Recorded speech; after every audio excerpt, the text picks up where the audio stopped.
BSc 6 semester math online प्रचार के लिए थोड़ा सा बता रहे हैं। वैसे बीएससी का फर्स्ट सेकंड थर्ड फोर्थ 5 6 सारे सेमेस्टर हम पढ़ाते हैं। ये 6 सेमेस्टर के प्रचार के लिए बता रहे हैं।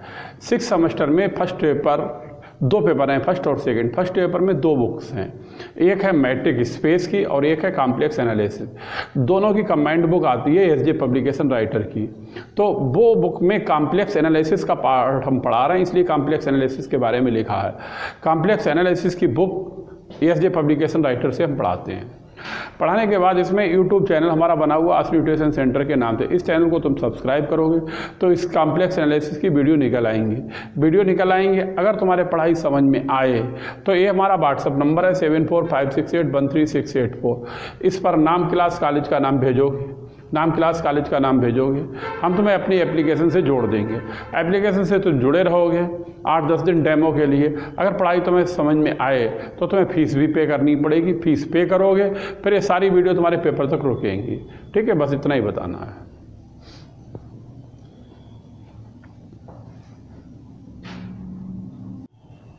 देखें,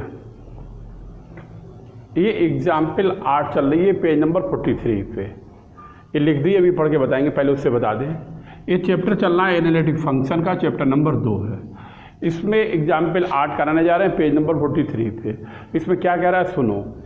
इफ W बराबर A ट्रांसफॉर्मेशन दे रखा है वेयर C इज रियल, इसमें C जो है वो रियल है एंड पॉजिटिव, और रियल के साथ साथ पॉजिटिव भी है। Find the area of Z plane, इसमें जेड प्लेन का एरिया निकालना आप which upper half of W plane in conformal representation, यानी कि जेड प्लेन का हमें अपर हाफ का एरिया निकाल के देना है। क्या तरीका है, क्या मेथड है, वो हम तुम्हें बताएंगे। ठीक है, तो सबसे पहले ये ट्रांसफॉर्मेशन हमने नोट कर लिया है यहाँ पे। अब इसके बाद इसका हम रियल और इमेजिनरी का सेपरेशन करेंगे। बाद में हम तुम्हें बताएंगे किस तरह से तोड़ा जाएगा, किस तरह से बनाया जाएगा। जैसे पीछे वाले एग्जाम्पल में रियल इमेजिनरी का सेपरेशन किया था, वैसे इसका सेपरेशन करेंगे। देखें,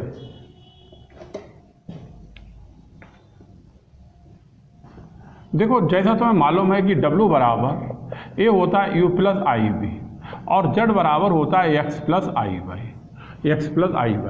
तो W की जगह पर तो आ जाएगा U प्लस आई बी और Z की जगह पर आएगा X प्लस आई वाई माइनस का C, और ये हो जाएगा X प्लस आई वाई प्लस C का हो जाएगा होल स्क्वायर। इसको सरल करने के लिए इसके कॉन्जुगेट से मल्टीप्लाई करें। तो एक लाइन और लिख दें, फिर कॉन्जुगेट लिखें। ये हम लिख देते हैं X प्लस आई वाई माइनस C, और इधर लिख देते हैं X प्लस C और प्लस का आई वाई, ये लिख दिया। अब इसका कॉन्जुगेट इस तरह से लिखें, इससे ये बन जाएगा X प्लस C माइनस आई वाई और X प्लस C माइनस आई वाई का होल ऑफ स्क्वायर। ये इसका बनेगा कॉन्जुगेट, यानी संयुग्मी, जिसको हिंदी में कहते हैं।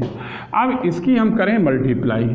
अब मल्टीप्लाई करें तो ये हो जाएगा A plus B A minus B, तो क्या हो जाएगा A square minus B square, और इस तरह से आएगा X प्लस C का whole square minus I square और वाई स्क्वायर। ये हो गया A plus B A minus B A square minus B square X plus C का whole square minus I square Y square, ये बन गया। अब देखें यहाँ पर, अब इसकी मल्टीप्लाई करें तभी ये आ जाएगा X स्क्वायर, इसकी मल्टीप्लाई करें ये आ जाएगा XC, इसकी मल्टीप्लाई करें माइनस का आई एक्स वाई हो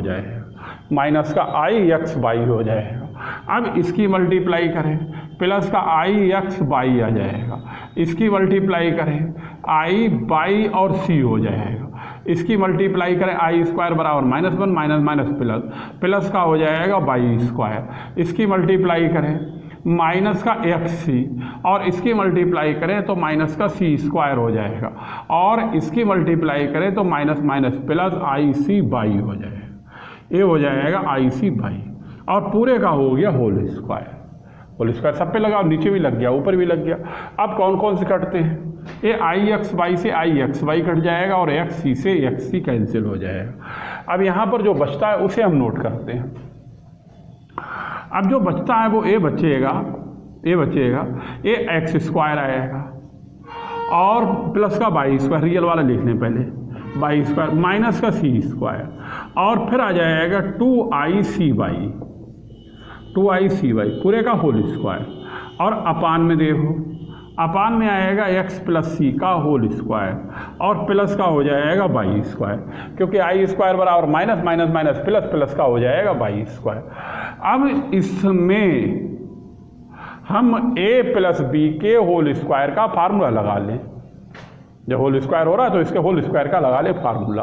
तो ये क्या आएगा वो देखो, ए आएगा यू प्लस आई बी बराबर ए आएगा x square plus Y square, x square plus Y square minus सी स्क्वायर का होल ऑफ स्क्वायर, अब प्लस 4i स्क्वायर सी स्क्वायर वाई स्क्वायर। तो प्लस है आई स्क्वायर की वजह से माइनस लिख देते हैं, 4c स्क्वायर वाई स्क्वायर हो गया। दोनों के गुणा का दुगना, दोनों के गुणा का दुगना लिखें तो 4ic बाई और आएगा x square plus Y square minus का आएगा सी स्क्वायर और अपान में ये हो जाएगा एक्स प्लस सी का होल स्क्वायर और प्लस का हो जाएगा वाई स्क्वायर और इसका पूरे का होल स्क्वायर। ऊपर वाले का तो होल स्क्वायर कर दिया, नीचे वाले का ये हो गया, ए हो गया ए हो गया बी, ए हो गया ए स्क्वायर और प्लस का बी स्क्वायर माइनस का 4c स्क्वायर वाई स्क्वायर, दोनों के गुणा का दुगना हो गया। अब यहाँ पर सेपरेशन कर दें, लिखें separation of real and imaginary part, real and imaginary part, real and imaginary part. अब लिखें यू बराबर ए रियल है, ए रियल कहलाएगा, ए कहलाएगा x square plus Y square minus सी स्क्वायर का whole square minus 4c square Y square upon x plus c का whole square plus Y square का whole square. ये हो गया। अब लिखें इमेजिनरी यानी वी, आई को इधर छोड़ देंगे, आई को इधर छोड़ देंगे, तभी ए हो जाएगा 4c बाई और आएगा x square plus Y square minus C square upon a आएगा एक्स प्लस सी का whole square plus Y square का होल ऑफ स्क्वायर, का whole of square. A real हो गया, ए इमेजिनरी हो गया। इसको डाल देते हैं इक्वेशन नंबर 1 और इसे डाल देते हैं इक्वेशन नंबर 2। नोट करो इतना, फिर इसके आगे का हम तुम्हें बताएं किस तरह से इसका एरिया निकलेगा और किस तरह से अपर हाफ इसका डब्ल्यू प्लेन का बनेगा, वो हम तुम्हें बताते हैं। लिख लो इतना।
लिख लिया? ठीक। अब सुनो,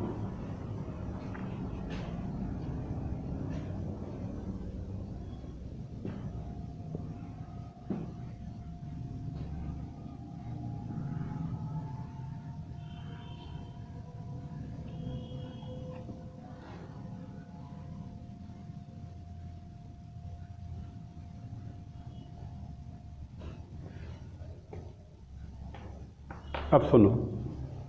हाँ देखो, ये इक्वेशन फर्स्ट हो गई, ये इक्वेशन सेकेंड हो गई। अब इक्वेशन सेकेंड में जो v है वो हमारा क्या है, पॉजिटिव है। पॉजिटिव है तो अगर पॉजिटिव है तो X square plus Y square C square or ये दोनों हो सकते हैं, यानी कि इसका मतलब ये पॉजिटिव भी हो सकता है, नेगेटिव भी हो सकता है।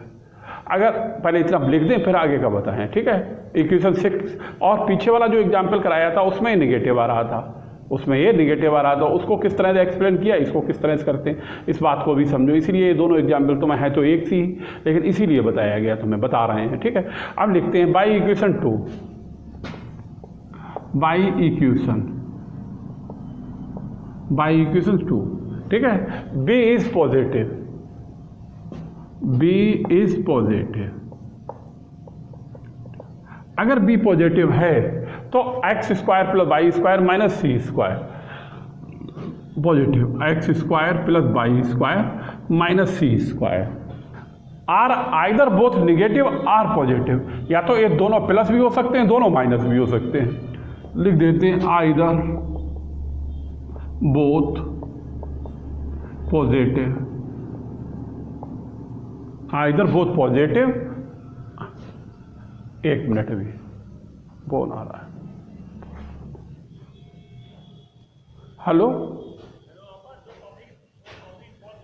ठीक सही। और कोई बात, जो लोग आ गए भी नहीं आए, ठीक सही।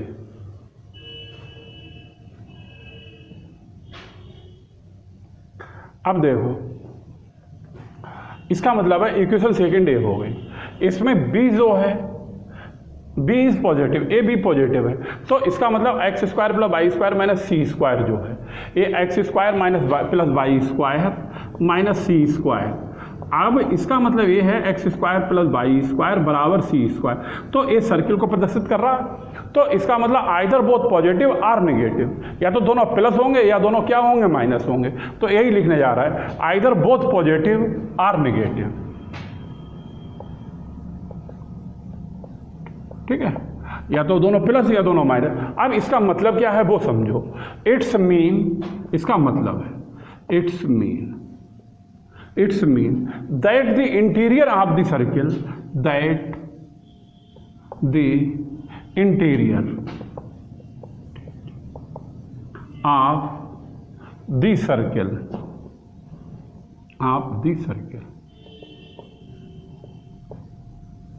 Interior of the circle. अब सर्किल की इक्वेशन क्या है? सर्किल है x square plus Y square minus सी स्क्वायर बराबर 0 कह लो, या कह लो x square plus Y square बराबर किसके है, सी स्क्वायर।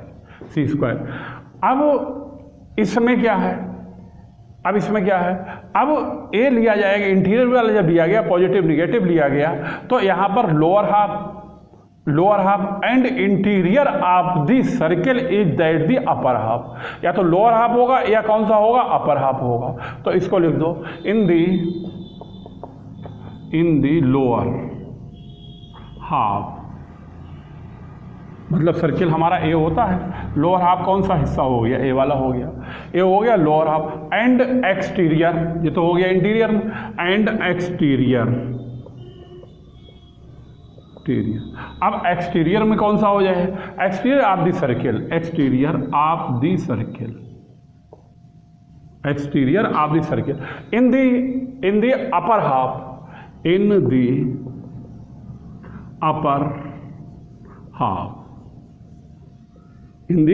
हाफ, ठीक।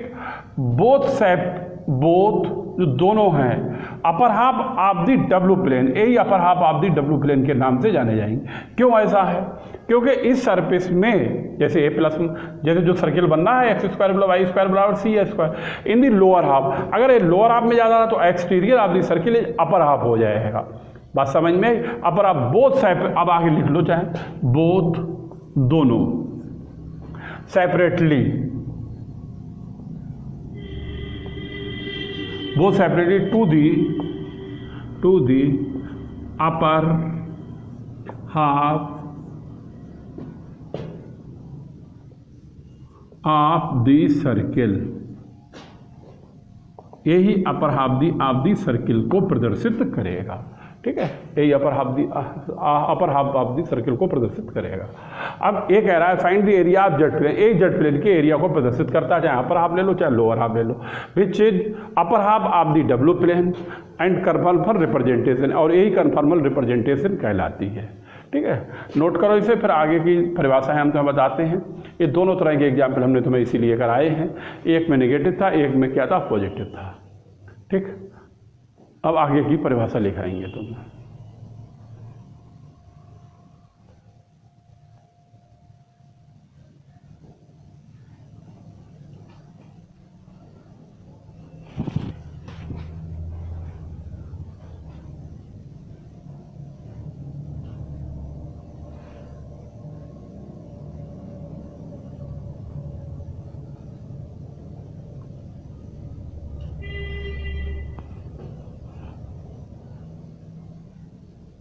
उतार लो इधर से, बिगाड़ इधर के बता।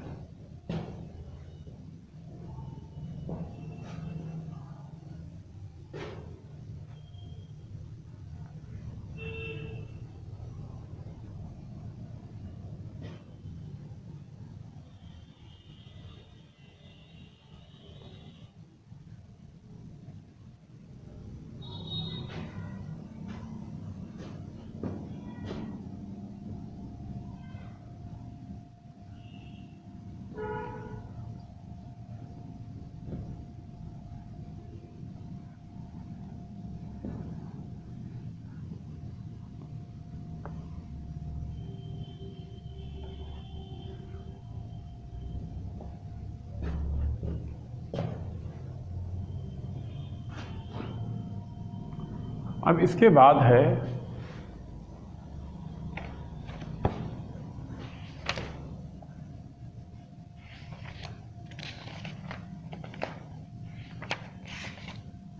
इसके बाद ए है 2.9 और पेज नंबर है 55, कंटिन्यूटी।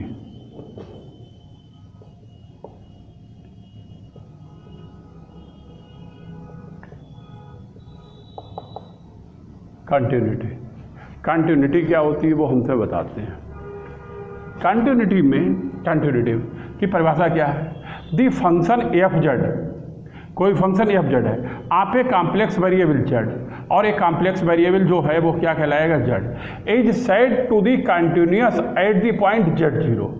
वो फंक्शन अगर जेड जीरो पर कंटिन्यूअस होता है, if the given any positive number epsilon we can find number del such that, और ए रिलेशन जो है f Z minus F Z zero a, और ए कहलाएगा लेस देन एप्सिलॉन के, for all points of the domain d के satisfy z minus Z zero जो है, Z minus Z zero, ए less than del कहलाता है। और ए रिलेशन हमारे पास किसको प्रदर्शित करता है, कंटिन्यूटी के लिए प्रदर्शित करता है।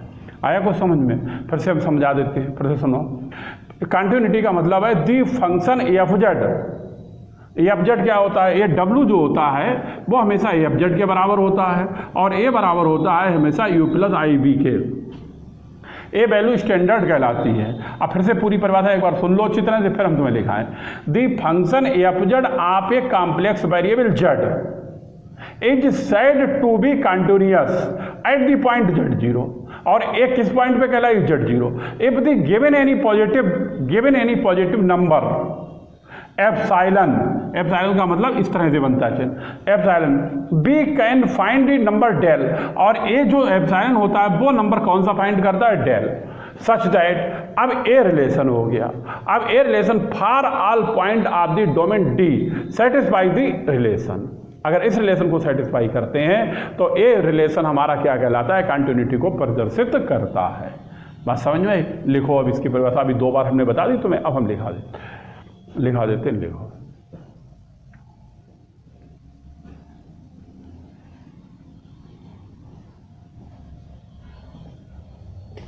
हाँ, लिखो दी फंक्शन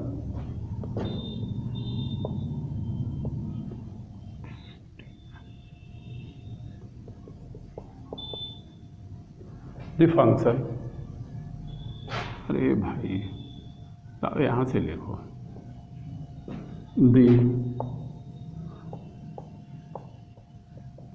दी फंक्शन, कौन सा function, F Z of a complex variable, F Z of a complex variable, आप a complex variable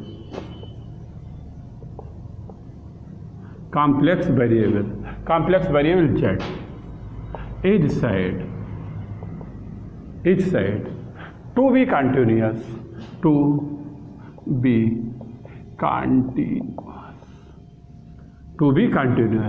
at the point z0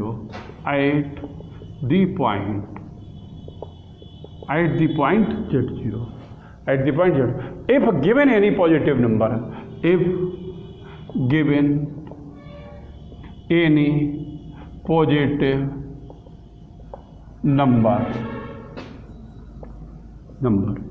epsilon, any positive number epsilon, we can find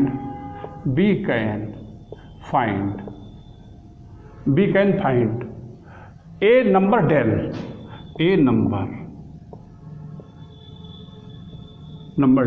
such that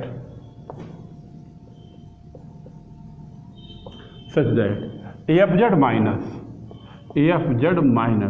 fz0 less than epsilon for all point of the domain D,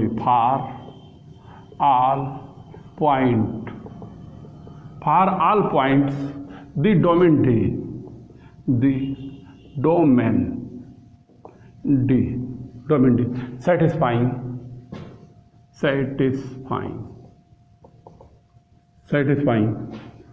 minus z0 का मापांक और lace ये कहलाएगा del. Note करो, ये परिभाषा हो गई कंटिन्यूटी। आगे वाली परिभाषा लिखाते हैं डिफरेंशिएबिलिटी। परिभाषा ये आई हुई है, अच्छा इंपॉर्टेंट है ये वाली, और एनालिटिक की परिभाषा आएगी आगे। ये दो परिभाषाएं अच्छी हैं, आती हैं, नोट कर लो, फिर आगे वाली लिखा है।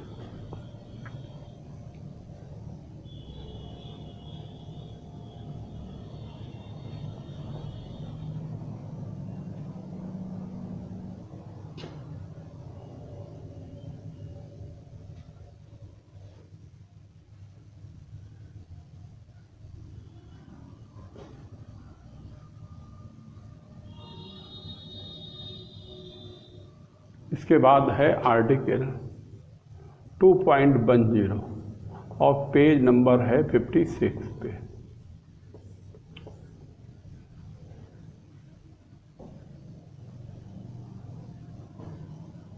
फिफ्टी सिक्स पे नहीं होगा, 55 पे ही होगा, इसी पेज पे होगा।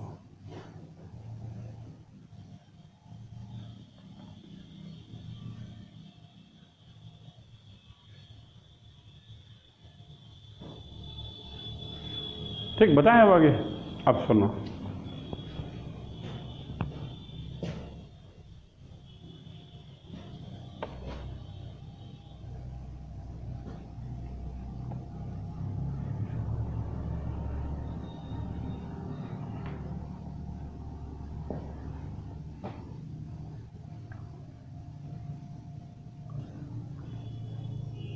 अब जो परिभाषा है उसका नाम है differentiability.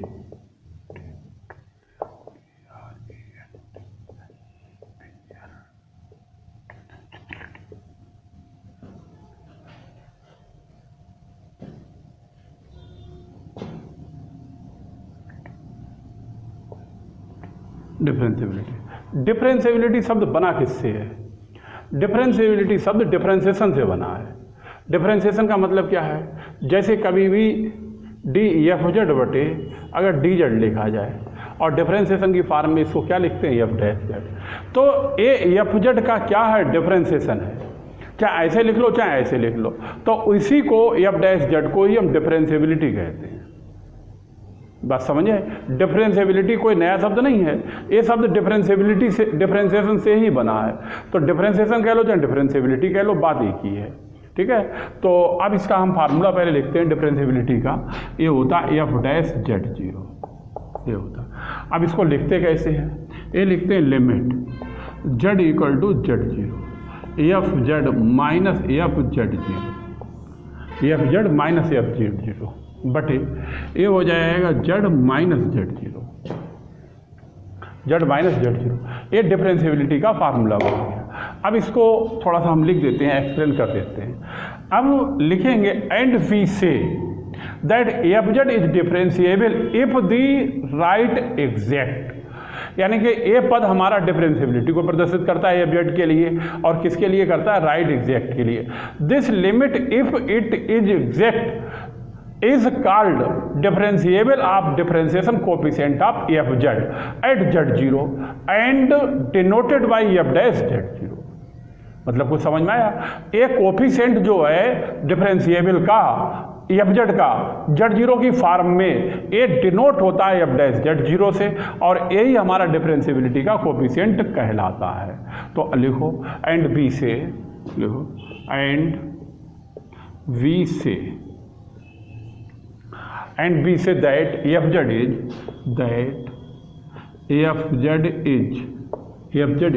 Differentiable is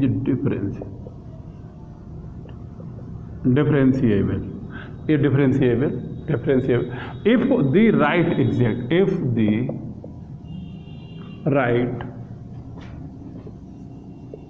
right exact ठीक है। अब लिखो नीचे, लिखो this limit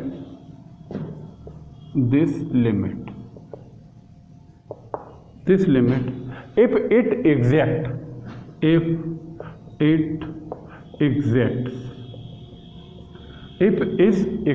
is called the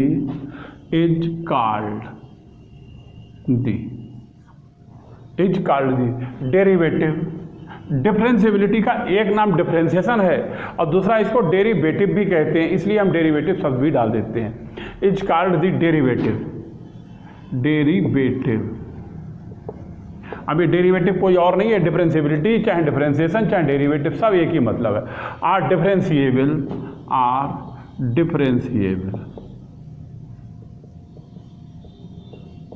differentiable coefficient of F Z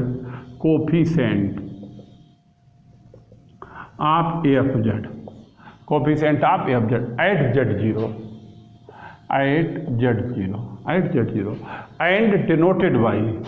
and denoted by F dash Z zero, और इसी को हम एफ डैश जेड जीरो से प्रदर्शित करते हैं। बात समझ में? ए डिफरेंशिएबिलिटी की परिभाषा हो, नोट करो।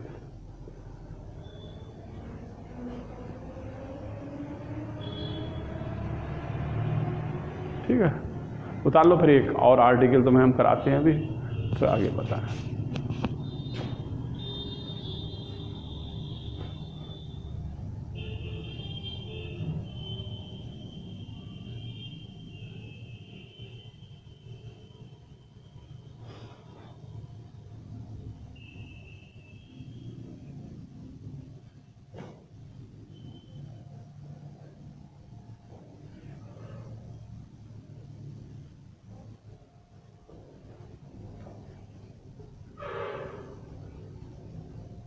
ठीक बताए?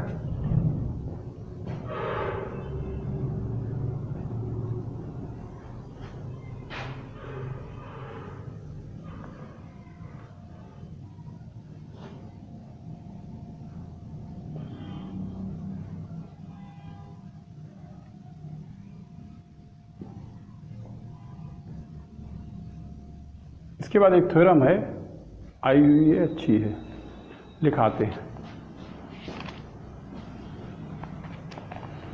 थ्योरम है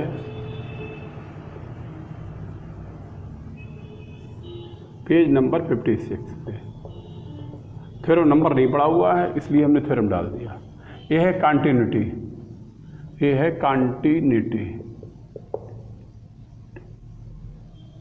is a necessary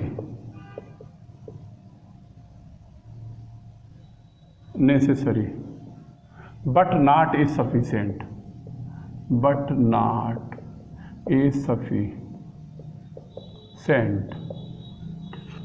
condition for the existence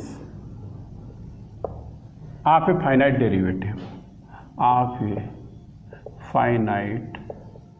derivative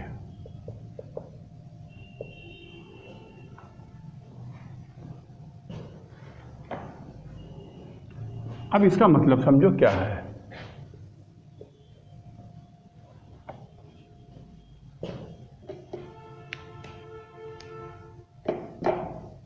देखो अब इसमें कह रहा है कंटिन्यूटी इज नेसेसरी, यानी कि मतलब ये है नेसेसरी कंडीशन को सेटिस्फाई करना है, बट नॉट ए सफिशिएंट, लेकिन ये सफिशिएंट कंडीशन को सेटिस्फाई नहीं करता है।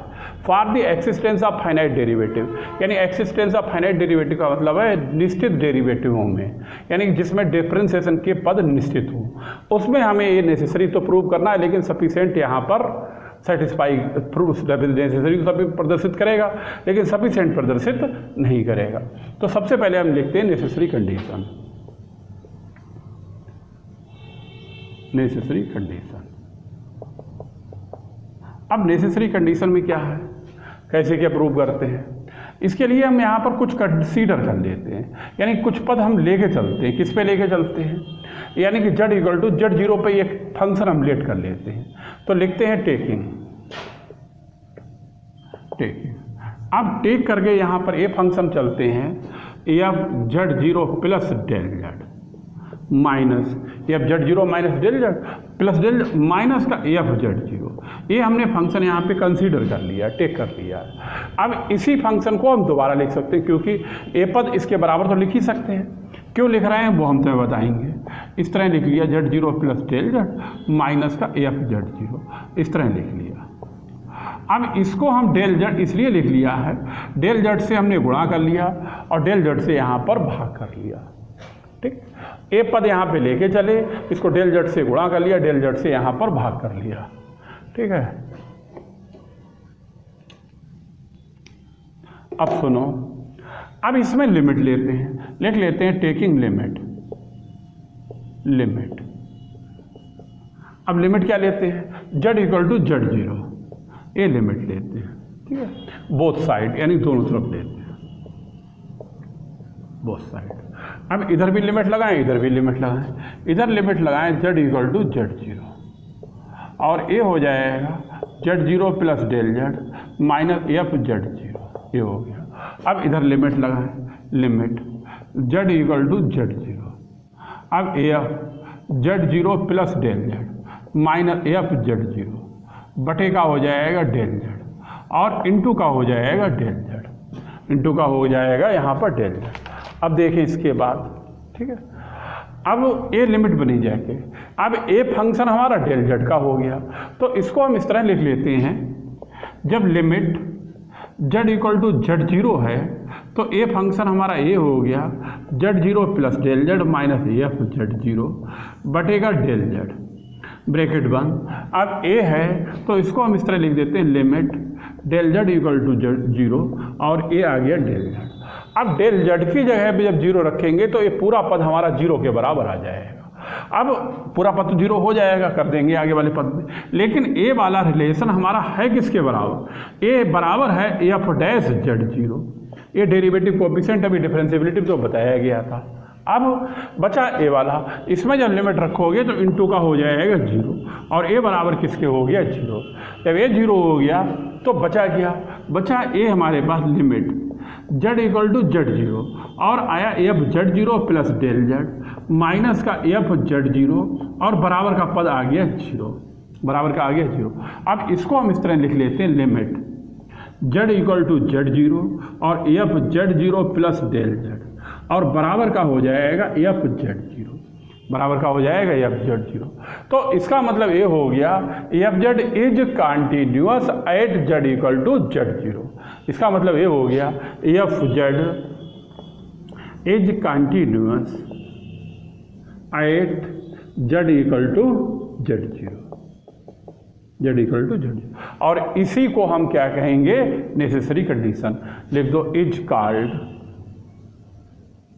नेसेसरी कंडीशन, लिख लो और फिर हम तुम्हें सफिशिएंट बताएं। इसमें उतार लो इसे, ठीक है।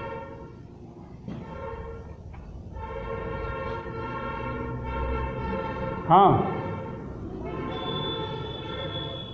कोई बात नहीं, चलो हम वीडियो बना रहे, थोड़ी देर में बात करेंगे, ठीक है।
लिख लो इसे, इसके बाद इसकी सफिशिएंट बनाए।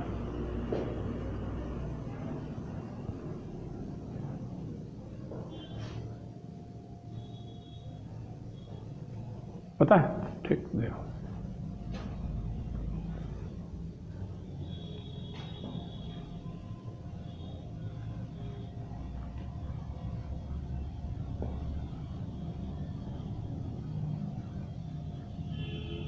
अब डालो हेडिंग सफिशिएंट कंडीशन।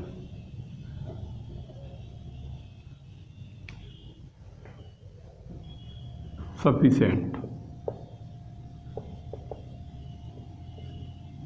कंडीशन।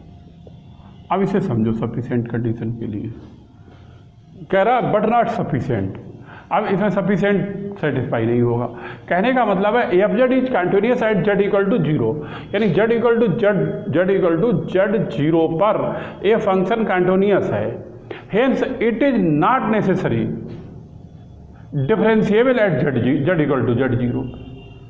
तो कहने का मतलब है नेसेसरी तो सेटिस्फाई है, लेकिन अगर ये नेसेसरी कंडीशन, ये कह रहा है is a necessary condition satisfy हो रही है। आज नेसेसरी कंडीशन सेटिस्फाई हो रही है, तो अगर ये डिफरेंशिएबल को प्रदर्शित ना करे तो यानी नेसेसरी का उल्टा सफिशिएंट होता है, तो इसलिए ये प्रदर्शित करेगा नॉट सफिशिएंट के लिए। लिखो एफ जेड इज, लिखो लेट लिखो F Z is continuous at Z equal to Z zero. ये कंटिन्यूस तो हो गया Z equal to Z zero, ये यहाँ पर कंसीडर कर लिया है। हेंस इट इज नॉट, बात समझ में, नेसेसरी। अगर ये नेसेसरी ना हो, नेसेसरी डिफरेंशिएबल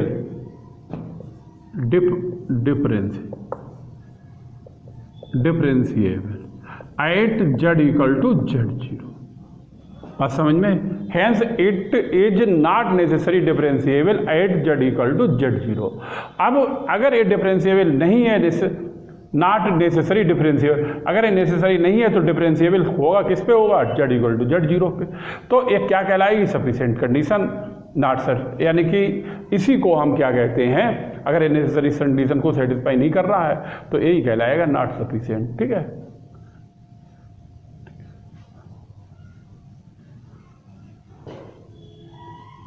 नोट कर लो इसे, बस यही है।